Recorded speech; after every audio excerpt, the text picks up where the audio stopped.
गेल्या 2 ते 3 दिवसांपासून सुरू असलेल्या मुसळधार पावसामुळे गोदावरी नदीला यंदाचा दुसरा पूर आलाय। धरण पाणलोट क्षेत्रात पावसाचा जोर कायम असल्यानं नदीच्या पाणी पातळीत झपाट्यानं वाढ झाली आहे। चांदोरी गावचे ग्रामदैवत असलेल्या श्री खंडेराव महाराज मंदिराला पुराच्या पाण्याचा वेढा पडलाय।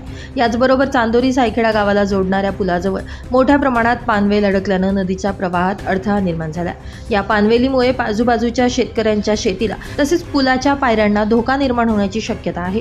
परिस्थितीचं गांभीर्य लक्षात घेऊन निफाड प्रशासनानं तातडीनं हालचाली सुरू केल्या असून अधिकारी अलर्ट मोडवर आहेत। बऱ्याच दिवसांपासून चांदोरी आणि गोदाकाठचे सर्व सरपंच यांनीही पानवेल काढण्यासाठी प्रशासनाकडे पाठपुरावा केला होता। चांदोरी आणि सायखेडा येथील सर्व प्रशासकीय अधिकारी आणि समाजसेवकांनी देखील यासाठी वारंवार मागणी केली होती। अखेर प्रशासनानं योग्य वेळी निर्णय घेतल्यानं त्यांच्या प्रयत्नांना यश मिळालंय। सध्या पानवेली काढण्याचं काम सुरू आहे। निफाड तालुक्यातील सर्व प्रशासकीय अधिकारी सध्या नदी आणि पानवेली क्षेत्राच्या ठिकाणी उपस्थित असून परिस्थितीवर लक्ष ठेवून आहेत। प्रशासनानं नागरिकांना नदीकाठच्या परिसरात न जाण्याचं आवाहन केलंय।